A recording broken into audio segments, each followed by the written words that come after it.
بسم اللہ الرحمن الرحیم۔ السلام علیکم۔ حضرت ہاشم نے کیسر روم کے ساتھ تجارتی اور سفارتی تعلقات قائم کر لیے تھے، چنانچہ اسی سلسلے میں شام کی طرف سفر کے دوران ان کی شادی بنو نجار کی ایک معزز خاتون سلمہ سے ہوئی، مگر بدقسمتی سے اسی سفر کے دوران حضرت ہاشم کا انتقال ہو گیا۔ ان کی وفات کے بعد ان کا ایک بیٹا پیدا ہوا جس کا نام شیبہ رکھا گیا، مگر چونکہ شیبہ کو ان کے چچا مطلب بن عبد مناف نے پالا پوسا تو شیبہ کو عبد المطلب مطلب کا غلام کہا جانے لگا، اور پھر انہیں تاریخ نے ہمیشہ اسی نام سے یاد رکھا۔ حضرت عبد المطلب بے حد حسین، جمیل، وجیح اور شاندار شخصیت کے مالک تھے۔ اللہ تعالیٰ نے انہیں بے حد عزت سے نوازا اور وہ قریش مکہ کے اہم ترین سردار بنے۔ ایک مدت تک ان کی اولاد میں ایک ہی بیٹا تھا جن کا نام حارث تھا۔ حضرت عبد المطلب کو بڑی خواہش تھی کہ وہ کثیر اولاد والے ہوں، چنانچہ انہوں نے منت مانی کہ اگر اللہ ان کو 10 بیٹے عطا کرے گا اور وہ سب نوجوانی کی عمر تک پہنچ گئے تو وہ اپنا ایک بیٹا اللہ کی راہ میں قربان کر دیں گے۔ اللہ نے ان کی دعا اور منت کو شرف قبولیت بخشا اور ان کے 10 یا 12 بیٹے پیدا ہوئے، جن میں سے ایک جناب حضرت عبداللہ تھے۔ آپ حضرت عبد المطلب کے سب سے چھوٹے بیٹے تھے اور نہ صرف اپنے والد کے بلکہ پورے خاندان کے بہت چہیتے تھے۔ حضرت عبد المطلب کو ان سے بہت محبت تھی۔ 10 بیٹوں کی پیدائش کے بعد جب تمام کی تمام نوجوانی کی عمر کو پہنچے تو حضرت عبد المطلب کو اپنی منت یاد آئی، چنانچہ وہ اپنے سب بیٹوں کو لے کر حرم کعبہ میں پہنچ گئے۔ جب عربوں کے مخصوص طریقے سے قرآن اندازی کی گئی تو قرآن حضرت عبداللہ کے نام سے نکلا۔ حضرت عبد المطلب یہ دیکھ کر بہت پریشان ہوئے، کیونکہ شدت محبت کی وجہ سے ان کا دل نہ چاہتا تھا کہ حضرت عبداللہ کو قربان کر دیں، مگر چونکہ وہ منت مان چکے تھے اس کی خلاف ورزی بھی نہیں کرنا چاہتے تھے، چنانچہ حضرت عبداللہ کو لے کر قربان گاہ کی طرف بڑھے۔ یہ دیکھ کر خاندان بنو ہاشم کے افراد جن کو حضرت عبداللہ سے بہت لگاؤ تھا بہت پریشان ہوئے۔ وہ حضرت عبد المطلب کے پاس آئے اور انہیں اس سلسلے میں یثرب یعنی مدینہ کی ایک کاہنہ عورت سے مشورہ کرنے کو کہا۔ چنانچہ جب اس کاہنہ عورت سے رابطہ کیا گیا تو اس نے اس کا حل یہ نکالا کہ حضرت عبداللہ کی جگہ خون بہا ادا کیا جائے۔ عربوں کے دیت خون بہا میں 10 اونٹ دیے جاتے تھے۔ حضرت عبداللہ کے ساتھ 10 اونٹوں کی قرآن اندازی کی جائے اور یہ قرآن اندازی تب تک جاری رکھی جائے جب تک قربانی کا قرآن اونٹوں کے نام نہیں نکلتا۔ چنانچہ ایسے ہی کیا گیا اور بالآخر 10ویں بار قرآن اندازی حضرت عبداللہ کی بجائے اونٹوں پر نکلا۔ اس طرح ان کی جگہ 100 اونٹوں کو قربان کیا گیا۔ حضرت عبداللہ کی شادی بنو زہرہ کے سردار وہب بن عبد مناف کی بیٹی جناب حضرت آمنہ سے ہوئی، جن کے بطن سے تاجدار دو جہاں حضرت محمد صلی اللہ علیہ وسلم کی ولادت مبارک ہوئی۔ ولادت سے پہلے کچھ ضروری باتیں۔ واقعہ اصحاب الفیل کہ آپ نے نہیں دیکھا کہ آپ کے رب نے ہاتھی والوں کے ساتھ کیا کیا؟ کیا اس نے ان کی تدبیروں کو نامراد نہیں بنا دیا؟ اللہ نے ان پر پرندوں ابابیل کے جھنڈ بھیجے جو ان پر کنکر مٹی کی کنکریاں پھینکتے، اس طرح اللہ نے ان کو کھائے ہوئے بھوسے کی طرح کر دیا۔ سورۃ الفیل۔ واقعہ اصحاب الفیل حضرت محمد مصطفیٰ صلی اللہ علیہ وسلم کی ولادت مبارک والے سال یعنی 571 عیسوی میں پیش آیا، جب یمن کا حبشہ نژاد عیسائی حکمران ابرہہ بن اشرم 60,000 فوج اور 13 ہاتھی لے کر خانہ کعبہ کو گرانے کے ارادے سے باہر نکلا اور مکہ کی طرف چلا۔ ابرہہ بن اشرم آغاز میں اس عیسائی فوج کا ایک سردار تھا جو شاہ حبشہ نے یمن کے ہمری نسل کے یہودی فرمانروا یوسف ذونواس کی عیسائیوں پر ظلم و ستم کا بدلہ لینے کو بھیجا تھا، جس نے 525 عیسوی تک اس پورے علاقے پر حبشی حکومت کی بنیاد رکھی۔ ابرہہ بن اشرم رفتہ رفتہ ترقی کی منازل طے کرتا ہوا بالآخر یمن کا خود مختار بادشاہ بن بیٹھا، لیکن کمال چالاکی سے اس نے برائے نام شاہ حبشہ کی بالادستی بھی تسلیم کیے رکھی اور اپنے آپ کو نائب شاہ حبشہ کہلواتا رہا۔ ابرہہ ایک کٹر متعصب عیسائی تھا۔ اپنے اقتدار مضبوط کر لینے کے بعد اس نے عربوں میں عیسائیت پھیلانے کی سوچی، جبکہ اس کا دوسرا ارادہ عربوں کی تجارت پر قبضہ جمانا تھا۔ اس مقصد کے لیے اس نے یمن کے دارالحکومت صنعاء میں ایک عظیم الشان کلیسا گرجا تعمیر کروایا جسے عرب مورخین الکلیس اور یونانی الکلیسیا کہتے ہیں۔ اس کلیسا کی تعمیر سے اس کے 2 مقاصد تھے۔ ایک تو عیسائیت کی تبلیغ کر کے عربوں کو حج کا رخ کعبہ سے اپنے کلیسا کی طرف موڑنا تھا۔ اگر وہ ایسا کرنے میں کامیاب ہو جاتا تو اس کا دوسرا نتیجہ یہ نکلتا کہ عربوں کی ساری تجارت جو ابھی تک خانہ کعبہ کی وجہ سے عربوں کے پاس تھی وہ یمن کے حبشی عیسائیوں کے ہاتھ آ جاتی۔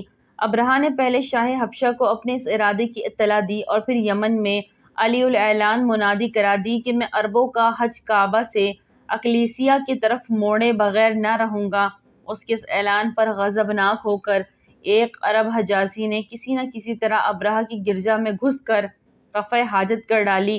اپنے کلیسا کے اس توہین پر ابرہہ نے قسم کھائی کہ میں اس وقت تک چین سے نہیں بیٹھوں گا جب تک کعبے کو گرا نہ دوں۔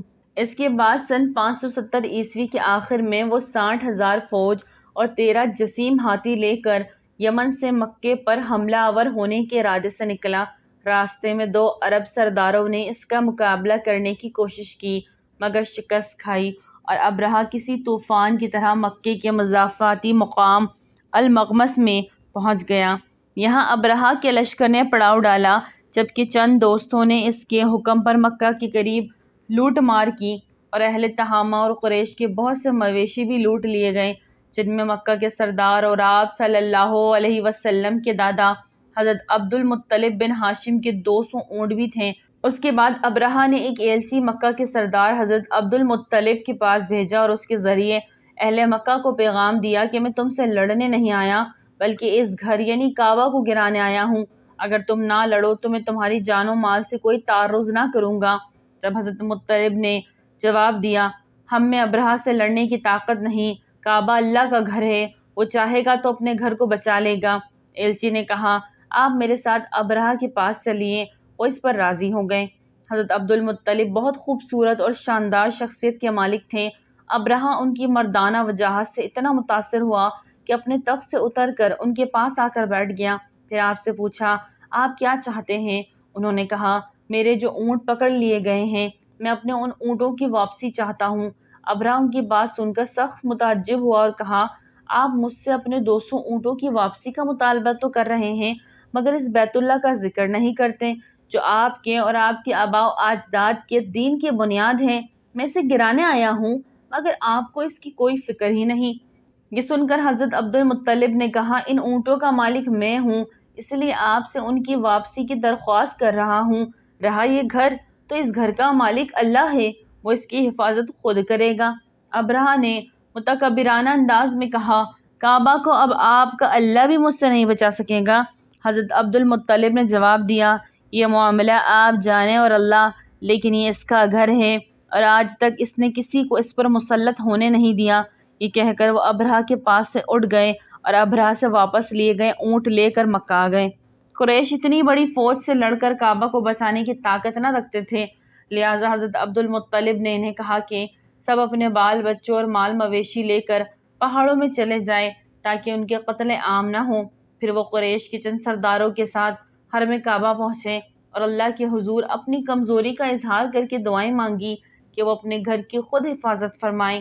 مورخین نے حضرت عبد المطلب کی دعائے اشعار نقل کیے یہ ہیں کہ ترجمہ الہی بندہ اپنے گھر کی حفاظت کرتا ہے، تو بھی اپنے گھر کی حفاظت فرما، کل ان کے سلیب اور ان کی تدبیر تیری تدبیر پر غالب نہ آنے پائے، سلیب کی آل کے مقابلے پر آج اپنی آل کی مدد فرما، اے میرے رب تیرے سوا میں ان کے مقابلے میں کسی سے امید نہیں رکھتا، اے میرے رب ان سے اپنے حرم کی حفاظت فرما۔ یہ دعائیں مانگ کر حضرت عبد المطلب بھی سرداران قریش کے ساتھ باقی اہل مکہ کے پاس پہاڑوں میں چلے گئے۔ ابرہہ کا مکہ پر حملے کا حکم۔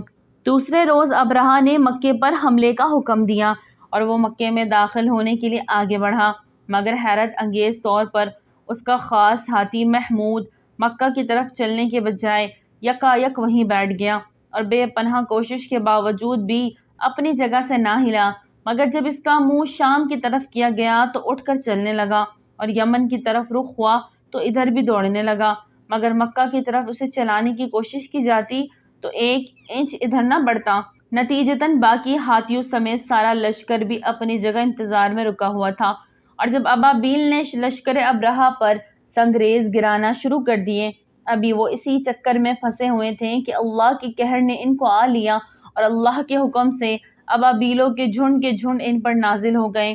ہر ابابیل کے چونچ اور دونوں پنجوں میں سنگریزے دبے ہوئے تھے۔ ابرہہ اور اس کے لشکر کے وہم و گمان میں بھی نہ ہوگا کہ ان کے ساتھ کیا ہونے والا ہے۔ ابابیلوں نے عین ان کے اوپر آ کر وہ سنگریز گرانا شروع کر دیے۔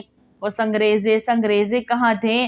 وہ تو اللہ کا عذاب تھے، جس پر جہاں گرتے بجائے صرف زخمی کرنے کے کسی چھوٹے بم کی سی تباہی مچا دیتے۔ اللہ کے گھر پر حملہ کرنے کی جرأت کرنے والوں کے لیے کہیں کوئی جائے پناہ نہ تھی۔ تھوڑی ہی دیر میں ابرہہ اپنے 60,000 لشکر اور 13 ہاتھیوں سمیت سنگریزوں کی اس بارش میں اپنے انجام کو پہنچا، اور یوں پہنچا جیسے کھایا ہوا بھوسا۔ ہر طرف انسانی لاشیں چیتڑوں کے روپ میں پڑی تھیں۔ یہ واقعہ سن 571 عیسوی میں محرم کے مہینے میں مزدلفہ اور منا کے درمیان وادی محصب کے قریب محصر کے مقام پر پیش آیا۔ جس سال یہ واقعہ پیش آیا، اہل عرب اسے عام الفیل کہتے ہیں، جبکہ اسی سال اس واقعے کے 50 دن بعد آپ صلی اللہ علیہ وسلم کی ولادت مبارک ہوئی۔ آخر بت پرستی کیسے شروع ہوئی؟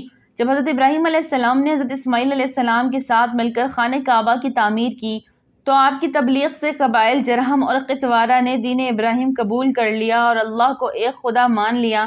حضرت ابراہیم علیہ السلام کے بعد حضرت اسماعیل علیہ السلام کے اثر سے بعد میں مکہ آباد ہونے والے بھی دین حنیف یعنی حضرت ابراہیم علیہ السلام کا دین قبول کرتے رہے۔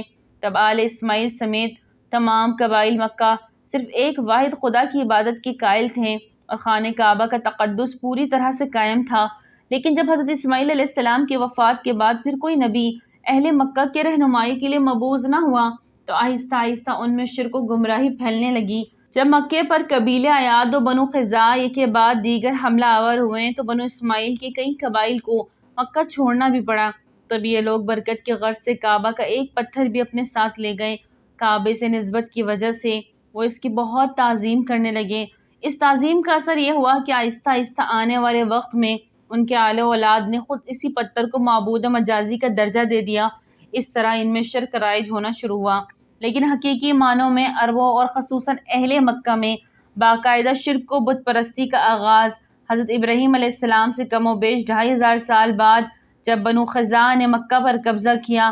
عربوں میں بت پرستی کا آغاز کرنے والا قبیلہ خزاع کا سردار عمر بن لہی تھا۔ یہ شخص خانہ کعبہ کا متولی تھا۔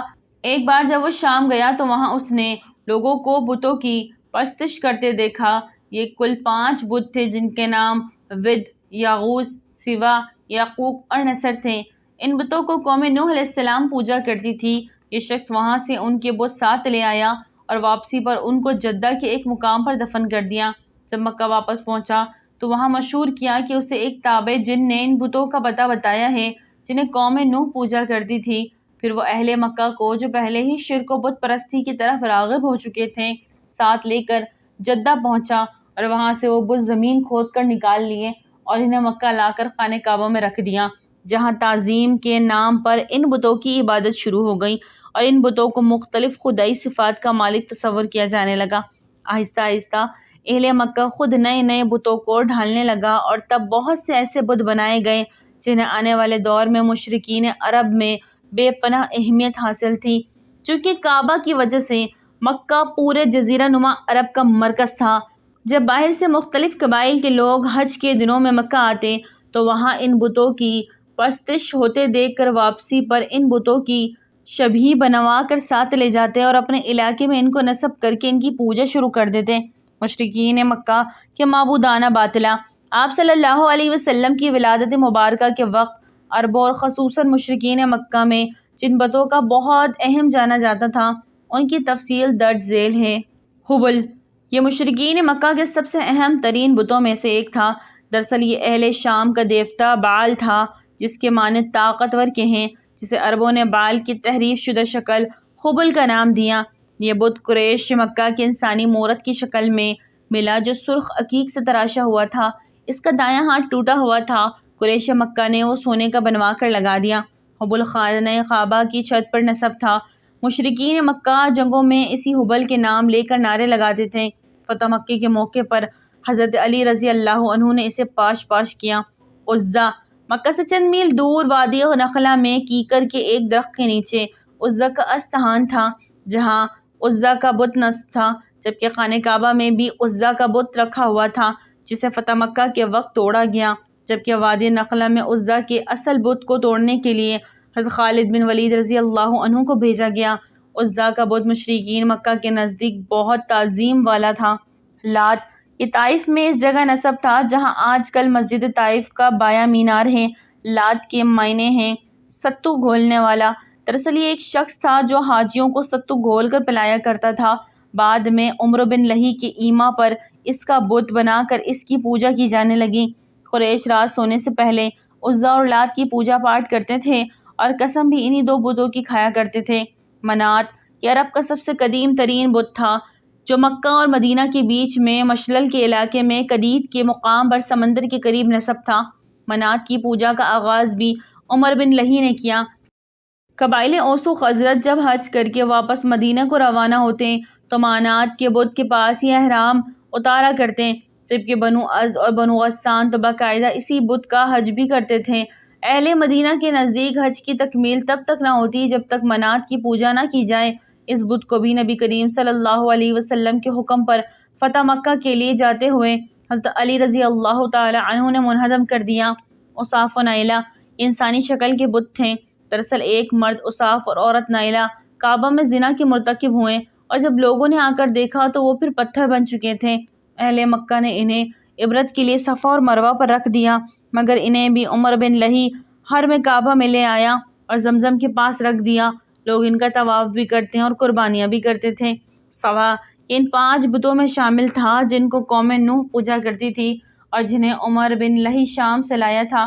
باقی 4 بتوں میں نصر، ود، عوق اور یغوث شامل ہیں۔ یہ بت عورت کی شکل میں تھا اور مدینہ منورہ کے قریب نصب تھا۔ نصر، یہ بت یمن میں حمیر کے علاقے میں نصب تھا۔ یہ گدھ کی شکل میں تھا۔ اہل حمیر تب تک اس کی پوجا کرتے رہے جب تک انہوں نے یہودی مذہب اختیار نہ کر لیا۔ یعوق کے معنی ہے مصیبت روکنے والا۔ گھوڑے کی شکل والا یہ بت عمر بن لہی شام سے لایا تھا اور اسے بنو حمدان و قولان کے حوالے کیا جو اسے اپنے ساتھ یمن لے گئے اور اسے صنعاء سے کچھ فاصلے پر ارہب کے مقام پر نصب کر کے اس کی پوجا شروع کی۔ یغوث، یہ بت بھی یمن کے ایک علاقہ اکما میں نصب تھا۔ یہ شیر کی شکل کا بت تھا۔ یغوث کے معنی ہے فریاد کو پہنچنے والا۔ ود، یہ بت دومتل جندل کے مقام پر نصب تھا اور بنو کلب اس کی پوجا کرتے تھے، جبکہ قریش مکہ بھی اس کی عظمت کے قائل تھے، اس کو پوجتے تھے۔ اہل مکہ کے عقائد اور شرکی اعمال۔ در حقیقت مشرکین مکہ و عرب ان بتوں کو معبود حقیقی نہیں مانتے تھے، بلکہ وہ اللہ کو ہی واحد معبود حقیقی مانتے تھے۔ وہ ان بتوں کو اللہ کی بارگاہ میں اپنا سفارشی تصور کرتے تھے۔ وہ ان بتوں کی تعظیم عبادت اس اعتقاد کے ساتھ کرتے کہ یہ ان کو اللہ سے قریب کر دیں گے۔ دوسرا، وہ تصور کرتے تھے کہ ان بتوں کو خدائی صفات میں سے قوت طاقت حاصل ہے، لیکن بہرحال حقیقی رازق و مالک وہ اللہ کو ہی مانتے تھے۔ دراصل مشرک ہوتا وہی ہے جو اللہ کو مان کر پھر اس کی ذات صفات یا عبادت میں کسی اور کو شریک کرے۔ ان مشرکانہ عقائد کا نتیجہ یہ نکلا کہ مشرکین مکہ بری طرح سے توہم پرستی کا شکار ہو گیا۔ وہ بات سے بات نیک و بد شگون لیتے اور پھر برے شگون سے بچنے کے لیے کاہنوں کی خدمت حاصل کرتے۔ اس طرح کاہنوں کا جنتر منتر اور ٹوٹکوں کا کاروبار خوب چمکا ہوا تھا۔ کاہن لوگ جنوں بھوتوں کے متی ہونے کا دعویٰ کرتے اور لوگوں کو جھوٹی سچی غیب کی خبریں دیتے۔ شرک و بت پرستی میں ڈوبے یہ عرب انتہا درجے کے رسوم پرست تھے اور جاہلانہ رسوم و رواج کے ایک طویل سلسلہ ان کے رائج تھا۔ ان کی بت پرستی اور توہم پرستی کے بعض نہایت مضحکہ خیز پہلو بھی مورخین نے بیان کیے ہیں۔ مثلاً سفر پر روانہ ہوتے تو ایک پتھر جیب میں ڈال لیتے۔ رستے میں اگر کوئی اچھا پتھر مل جاتا تو پہلے خدا کو جیب سے نکال کر پھینک دیتے اور نئے خدا کی پرستش شروع کر دیتے۔ اگر روانگی کے وقت پتھر ساتھ لینا بھول جاتے تو رستے میں جس منزل پر رکتے تو وہاں سے ہی 4 پتھر تلاش کرتے، 3 کا چولہا بناتے اور چوتھے کو معبود بنا لیتے۔ اگر کہیں پتھر نہ ملے تو مٹی اور کنکریوں کا ایک ڈھیر جمع کر کے اس پر بکری کا دودھ بہاتے اور پھر اس کے سامنے سجدہ ریز ہو جاتے۔ ذوق پرستی پھر پتھر تک محدود نہ رہتا، لکڑی اور مٹی کی بھی بت بنائے جاتے۔ ایک مرتبہ بنو حنیفہ نے کھجوروں کے ایک ڈھیر کی عبادت شروع کر دی۔ اسی اسلام میں ایک عہد پڑ گیا، جب کھانے کو اور کچھ نہ ملا تو سب نے مل کر اپنے خدا کو ہی کھا کر ختم کر دیا، تو خانہ کعبہ جو سرزمین عرب پر اللہ کا سب سے قدیم اور مقدس ترین گھر ہے، مشرکین کے ہاتھوں شرک و گمراہی کا گڑھ بن چکا تھا۔ اہل مکہ کے نزدیک سب سے اہم بت لات، منات، عزا، حبل سمیت لگ بھگ 360 چھوٹے بڑے بت تھے جو حرم کعبہ میں نصب تھے۔ عرب ان کی پوجا بھی کرتے تھے اور ان پر قربانیاں بھی پیش کرتے۔ حج کے دنوں میں یہ کفر و ضلالت کے مناظر اور بڑھ جاتے جب حج کو آنے والے ننگے ہو کر خانہ کعبہ کے طواف کرتے، بتوں کے آگے فال نکالنے والے پانسے پھینکے جاتے اور نظریں مانی جاتی۔ غرض یہ کہ شیطانیت سرزمین عرب پر اپنی انتہا کر چکی تھی اور عرب قوم شرک و گمراہی میں پستی کے جس مقام پر پہنچ چکی تھی، اس سے آگے کوئی اور پست مقام نہ تھا۔ اب اللہ کی شان رحمانیت کی باری تھی، چنانچہ انہی مشرکین کے بیچ میں اپنے حبیب مصطفیٰ صلی اللہ علیہ وسلم کو پیدا کر کے شرک و کفر کے بت پر کاری ضرب لگائے کہ روئے زمین کا چپا چپا پر توحید و وحدانیت کے چراغ روشن ہو گئے۔ عرب میں بت پرستی کے بعد دوسرا اہم ترین مذہب یہودیت تھا۔ یہ لوگ دو وجہ سے سرزمین میں آباد ہوئے۔ ایک تو اس لیے کہ حضرت عیسیٰ علیہ السلام کی پیدائش سے 500 سال پہلے جب بابل کے بادشاہ بخت نصر نے فلسطین کو تاراج کیا اور تباہ و برباد کیا تو یہودیوں کو بہت سے قبائل جان بچا کر دنیا کے کئی دوسرے حصوں کی طرف بھاگے۔ انہی میں سے چند قبائل عرب کی طرف آ نکلے اور خود کو یہاں محفوظ جان کر آباد ہو گئے۔ دوسری بہت اہم وجہ یہ تھی کہ یہودیوں کو تورات زبور کی پیش گوئیوں کی وجہ سے علم تھا کہ اللہ عنقریب اپنا آخری پیغمبر سرزمین عرب میں مبعوث فرمانے والا ہے۔ یہ اس نبی کو اپنا نجات دہندہ جانتے تھے، اس لیے یہ لوگ آخری نبی کے انتظار میں یہاں آ کر آباد ہو گئے۔ چونکہ حضرت ابراہیم علیہ السلام سے لے کر آپ صلی اللہ علیہ وسلم تک جتنے بھی نبی آئے سب بنی اسرائیل میں سے مبعوث ہوئے، تو اس بنا پر ان کا خیال تھا کہ آخری نبی بھی بنی اسرائیل سے ہی ہوگا۔ مگر جب آپ صلی اللہ علیہ وسلم کو نبوت ملی تو اس بات کے باوجود کہ تورات و زبور اور دوسرے الہامی صحائف میں آخری نبی کی جو نشانیاں بتائی گئی تھی سب کی سب آپ صلی اللہ علیہ وسلم میں کھلم کھلا نظر آ گئی، مگر عرب کے یہود نے محض اس حسد اور تعصب کی بنا پر کہ آپ بنی اسرائیل کے بجائے بنی اسماعیل میں سے تھے تو آپ صلی اللہ علیہ وسلم کو نبی ماننے سے انکار کر دیا۔ سب سے پہلے یہ لوگ یثرب، مدینہ اور خیبر کے علاقے میں آباد ہوئے۔ ان کے اثر سے کچھ مقامی افراد نے بھی یہودیت اختیار کر لی۔ پھر 354 قبل مسیح میں یثرب سے 2 یہودی مبلغ یمن پہنچے تو ان کے اثر سے یمن کے حمیری بادشاہ یوسف ذونواس نے جب یہودی مذہب قبول کر لیا تو یمن میں یہودیت کو بہت فروغ ملا۔ یہ لوگ اپنے علم اور دولت کی وجہ سے خود کو عربوں سے برتر خیال کرتے تھے اور عربوں کو اپنے مقابلے میں امی یعنی جاہل سمجھتے تھے۔ نسلی برتری کا شکار یہ متعصب قوم خود کو خدا کا چہیتا اور برگزیدہ تصور کرتی تھی۔ ان کا خیال تھا کہ جہنم کی آگ ان کو چند دن سے زیادہ نہیں چھوئے گی۔ حالانکہ یہ لوگ اپنے تمام تر اوصاف کھو چکے تھے، سود خوری ان کا شعار بن چکی تھی، حسب ضرورت تورات اور مذہبی احکام میں تحریف کرنا ان کے ہاں عام تھا۔ مذہب گویا ان کے گھر کی لونڈی جیسا تھا جس کے ساتھ وہ جو چاہے کریں۔ چونکہ خود کو تمام اقوام سے برتر جانتے تھے تو ان سے ہر قسم کا دجل و فریب اور ظلم جائز تھا۔ تاہم اپنی پوری دنیا پرستی کے باوجود مدینہ اور ارد گرد کے علاقے میں ان کو الہیات اور خدائی علوم میں اجارہ داری حاصل تھی۔ ان کے اثر کا اندازہ اس بات سے لگایا جا سکتا ہے کہ مدینہ کی قبائل اوس و خزرج میں کسی کی اولاد نہ ہوتی تو وہ منت مانتا کہ بیٹا ہونے کی صورت میں اسے یہودی بنا دیں گے۔ عیسائیت عربوں میں تیسرا اہم مذہب عیسائیت تھا۔ حضرت عیسیٰ علیہ السلام سے کم و بیش 250 سال بعد روم کی عیسائی حکومت کے زیر اثر شام کی طرف کے عرب قبائل نے عیسائیت قبول کر لی۔ دوسری طرف حیرہ کے عرب بادشاہ نعمان بن منذر نے دین عیسائی قبول کیا تو وہاں کے بہت سے لوگ عیسائی ہو گئے، جبکہ یمن میں جب عیسائی مبلغین کو تبلیغ پر کچھ لوگ عیسائی ہوئے تو یہودی بادشاہ یوسف نے ان پر بے پناہ ظلم و ستم کیا اور پھر قتل کر دیا۔ روم کی عیسائی حکومت تک جب یہ خبر پہنچی تو قیصر و روم بہت غضبناک ہوا۔ اس نے شاہ حبشہ کو جو رومی حلقہ اثر میں ایک عیسائی حکمران تھا حکم دیا کہ یوسف ذونواس سے اس ظلم و ستم کا بدلہ لیا جائے۔ چنانچہ وہاں سے ایک حبشی نژاد لشکر آیا اور یوسف ذونواس کو شکست دے کر یمن پر بھی عیسائی حکومت قائم کر دی۔ ابرہہ بن اشرم اسی لشکر کا ایک فوجی سردار تھا جو بتدریج ترقی کر کے بالآخر یمن کا نیم خود مختار بادشاہ بن بیٹھا اور کٹر عیسائی تھا اور اس نے یمن میں عیسائیت کے فروغ کے لیے بے پناہ کام کیا۔ یاد رہے کہ یہ وہی ابرہہ ہے جس نے صنعاء میں کعبہ کے مقابلے میں ایک عظیم الشان کلیسا گرجا تعمیر کروایا اور پھر کعبہ کعبہ کو گرانے کے ارادے سے مکہ پر حملہ آور ہوا۔ اس زمانے کے عیسائی حضرت عیسیٰ علیہ السلام کی تعلیمات کے بجائے سینٹ پال کے مذہب کے پیروکار ہو چکے تھے۔ سینٹ پال پہلے یہودی تھا۔ اس نے دعویٰ کیا کہ اسے حضرت عیسیٰ علیہ السلام نے خواب میں حکم دیا ہے کہ میرا دین پھیلاؤ، کیوں وہ عیسائی ہوا۔ پھر اس نے بتدریج عیسائیت کو ایک الہامی مذہب سے شرک و گمراہی سے لتھڑا ہوا مذہب بنا دیا۔ اس نے عیسائیت میں عقیدہ تثلیث یعنی تین خداؤں کا عقیدہ شامل کیا۔ حضرت عیسیٰ علیہ السلام کو اللہ کا بیٹا ٹھہرایا۔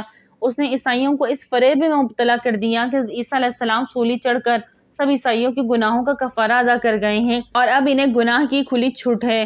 سینٹ پال کی زیر اثر عیسائی صرف پادری کے سامنے اعتراف و جرم گناہ کو ہی کافی سمجھتے، تاہم یہود کے مقابلے میں ان کی اخلاقی حالت قدرے بہتر تھی۔ قبول حق کی صلاحیت سے یہ لوگ بہرے ور تھے۔ اس بات کا اندازہ آج بھی کیا جا سکتا ہے کہ آج بھی اسلام کی حقانیت جان کر مسلمان ہونے والوں میں یہودیوں کے مقابلے میں عیسائیوں کی تعداد بہت زیادہ ہے۔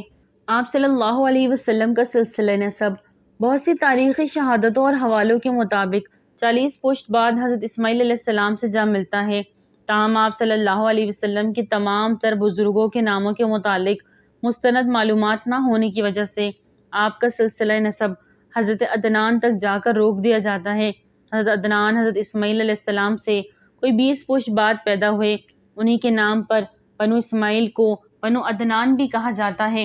حضرت عدنان تک آپ کا سلسلہ نسب کچھ یوں ہے: حضرت محمد بن عبداللہ بن عبد المطلب بن ہاشم بن عبد مناف بن قصی بن کلاب بن مرع بن کعب بن لوی بن غالب بن فہر بن مالک بن نضر بن کنانہ بن خزیمہ بن مدرکہ بن الیاس بن مضر بن نزار بن معاد بن مدنان۔ عدنان سے اوپر کی سلسلہ نسب کی صحت پر اہل سیر اور ماہرین انساب کا اختلاف ہے، کسی نے توقف کیا ہے اور کوئی قائل ہے یہ عدنان سے اوپر ابراہیم علیہ السلام تک منتہا ہوتا ہے۔ حضرت علی رضی اللہ عنہ اپنے والد حضرت ابو طالب سے سن کر بیان فرماتے ہیں کہ ایک روز جب حضرت عبد المطلب اپنے حجرے میں سوئے ہوئے تھے، انہوں نے خواب میں دیکھا انہیں زمزم کا کنواں کھودنے کا حکم دیا جا رہا ہے اور خواب ہی میں انہیں اس کی جگہ بھی بتائی گئی ہے، چونکہ حرم کعبہ کے اندر عین اس جگہ تھی جہاں اوصاف و نائلہ کے بت نصب تھے۔ جب حضرت عبد المطلب نے قریش مکہ اور دوسرے قبائل مکہ کے آگے اس قصے کا ذکر کیا تو ان کی بات پر کسی نے یقین نہ کیا اور نہ ہی کھدائی کی۔ اس کام میں ان کی کسی نے مدد کی۔ اس وقت حضرت عبد المطلب کے صرف ایک ہی بیٹے حارث تھے جن کے ساتھ مل کر اس جگہ کو کھودنا شروع کیا، جو خواب کے ذریعے رہنمائی ہوئی تھی۔ 4 دن کے بعد پانی ظہور ہو گیا اور زمزم کا کنواں مل گیا جس میں سے مسلسل پانی ملنے لگا جو آج تک جاری ہے۔ چونکہ یہ کنواں بنیادی طور پر حضرت اسماعیل علیہ السلام کے قدموں سے جاری ہوا تھا، اس لیے قریش کے باقی قبائل نے اس کی ملکیت میں حصہ دار بننا چاہا۔ حضرت عبد المطلب کا خیال تھا کہ زمزم اللہ نے ان کو عطا کیا ہے۔ اس جھگڑے کو نمٹانے کے لیے عرب کے دستور کے مطابق کسی باعلم اور دانشمند شخص پر فیصلہ چھوڑا گیا۔ قبائل کے مختلف نمائندہ جن میں حضرت عبد المطلب شامل تھے شام کو روانہ ہوئے تاکہ وہاں کی ایک مشہور کاہنہ روحانی علوم کی ماہر عورت سے مشورہ کیا جائے۔ اس کی وجہ یہ تھی کہ عرب لوگ کاہنوں کی بات کو اہمیت دیتے تھے۔ یہ چھوٹا سا قافلہ بھی مکہ سے کچھ ہی دور پہنچا تھا کہ سوائے حضرت عبد المطلب کے تمام لوگوں کے پاس موجود پانی ختم ہو گیا اور شدت پیاس سے سب مرنے والے ہو گئے۔ باقی قبائل نے ان کو پانی دینے سے انکار کر دیا۔ نوبت یہاں تک پہنچی کہ ان کے ساتھیوں نے کچھ قبریں بھی کھود ڈالی تاکہ جو پہلے مر جائیں ان کو دوسرے دفنا دیں۔ اگلے دن حضرت عبد المطلب نے فیصلہ کیا کہ موت سے ڈرنے کی ضرورت نہیں اور سفر جاری رکھنا چاہیے۔ وہ اپنے اونٹ پر بیٹھنے لگے تو اونٹ کا پاؤں زمین پر اپنی ایک جگہ زور سے پڑا اور کچھ زیر زمین پانی نظر آیا۔ وہاں ایک چشمہ برآمد ہو گیا جس سے انہوں نے اور دوسرے تمام قبائل نے استفادہ کیا۔ یہ کرشمہ قدرت دیکھ کر سب تسلیم کرنے پر مجبور ہو گئے کہ ضروری کوئی غیبی طاقت حضرت عبد المطلب کے ساتھ ہے۔ اس وقت دوسرے تمام قبائلی نمائندوں نے فیصلہ کیا کہ زمزم کے جھگڑے کا فیصلہ اللہ نے اسی جگہ حضرت عبد المطلب کے حق میں یہ پانی جاری کر کے کیا ہے، اس لیے واپس مکہ جایا جائے۔